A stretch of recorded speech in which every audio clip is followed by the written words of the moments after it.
Hello friends, आज मैं आपके सामने बताने जा रहा हूँ अथ षटतिला एकादशी महात्म्य। वैसे तो हर एकादशी का अलग महत्व हो, लेकिन आज मैं जो आपको बताने जा रहा हूँ इसका भी महत्वपूर्ण सर्वश्रेष्ठ बताया गया। ये एकादशी कृष्णा पक्ष के अंदर आती है। तो आइए अथ षटतिला एकादशी महात्म्य का गुणगान करते। एक समय दालभय ऋषि ने पुलस्त्य ऋषि से पूछा, हे ब्राह्मण, मनुष्य मृत्यु लोक में ब्रा हत्या आदि महान पाप, दूसरे के धन की चोरी, दूसरे की उन्नति देखकर ईर्ष्या आदि करते हैं, परंतु फिर भी वे नरक नहीं पाते। सो क्या कारण है? वह न जाने कौन सा अल्प दान या अल्प परिश्रम करते हैं। यह सब आप कृपया पूर्वक कहिए। इस पर पुलस्त्य ऋषि बोले, हे महाभाग, आपने मुझसे अत्यंत गंभीर प्रश्न पूछा है। इसको ब्रह्मा, विष्णु, इंद्र आदि भी नहीं जानते, परंतु मैं आपको यह गुप्त तत्व अवश्य ही बताता हूँ। माघ माह के आ जाने पर मनुष्य को स्नान आदि से शुद्ध रहना चाहिए और इंद्रियों को वश में करके तथा काम, क्रोध, लोभ, मोह, ईर्ष्या, अभिमान आदि का त्याग कर भगवान का स्मरण करना चाहिए। हाथ पैर धोकर पुष्य नक्षत्र में गोबर,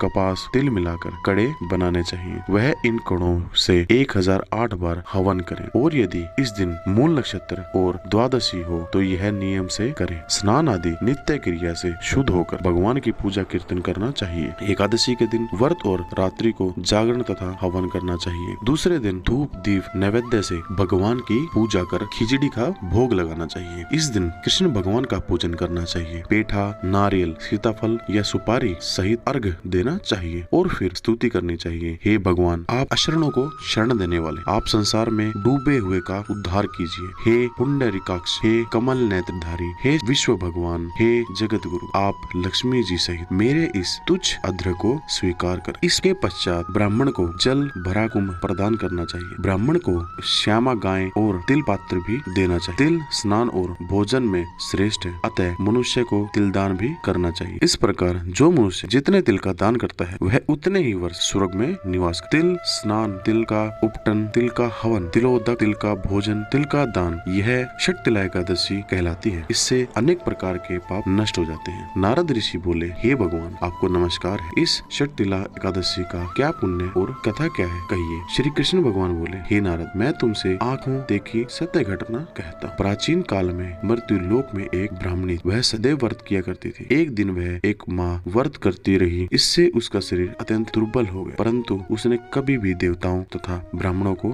धन तथा अन्नदान नहीं किया। इस प्रकार मैंने सोचा कि इस ब्राह्मणी ने व्रत आदि से अपना शरीर शुद्ध कर लिया है और इसको वैष्णव लोक में भी मिल जाएगा, परंतु इसने अभी भी अन्नदान नहीं किया है। इससे इसकी तृप्ति होना कठिन है। ऐसा सोचकर मैं मृत्यु लोक में गया और ब्राह्मणी से अन्न मांगा। वह बोली, आप यहाँ किसके लिए आए? मैंने कहा, मुझे भिक्षा चाहिए। उसने मुझे एक मृत पिंडी दिया। मैं उसे लेकर लौट आया। कुछ समय बीतने पर ब्राह्मणी भी शरीर त्याग कर स्वर्ग आई। मृत पिंड के प्रभाव से उसे एक आत्मग्रह मिला, परंतु अपने को वस्तुओं से सुन न पाया। वह मेरे पास आई और बोली, हे भगवान, मैंने अनेकों व्रत किए, आदि से आपकी पूजा की है, परंतु फिर भी मेरा घर वस्तुओं से शून्य है। मैंने कहा, तुम अपने घर जाओ और देव स्त्रियां तुम्हें देखने आएंगी, तब तुम उनसे षटतिला एकादशी का पुण्य और विधि सुन लो, तब ही द्वार खोलना। भगवान के वचन सुन वह अपने घर को गई और जब देव स्त्रियां आकर द्वार खुलवाने लगी तब ब्राह्मणी बोली कि यदि आप मुझे देखने आई हैं तो षटतिला एकादशी का महात्म्य कहिए। उनमें से एक देव स्त्री बोली, सुनो, मैं कहती हूँ। जब उसने षटतिला एकादशी का महात्म्य सुना दिया तब उसने द्वार खोला। देव स्त्रियों ने उसको सब स्त्रियों से अलग पाया। ब्राह्मणी ने भी देव स्त्रियों के कहे अनुसार षटतिला का व्रत किया और उसके प्रभाव से उसका ग्रह धन्य धन्य से भरपूर हो गया। अतः मनुष्यों को षटतिला एकादशी का व्रत जरूर करना चाहिए। इससे मनुष्यों को जन्म जन्म में आरोग्यता प्राप्त होती है और दरिद्रता नष्ट हो जाती है। इस व्रत से मनुष्य के समस्त पाप नष्ट हो जाते हैं। नमो नारायण भक्तों, अगर आपको हमारी वीडियो अच्छी लगे तो प्लीज लाइक और सब्सक्राइब करना ना। Hello friends.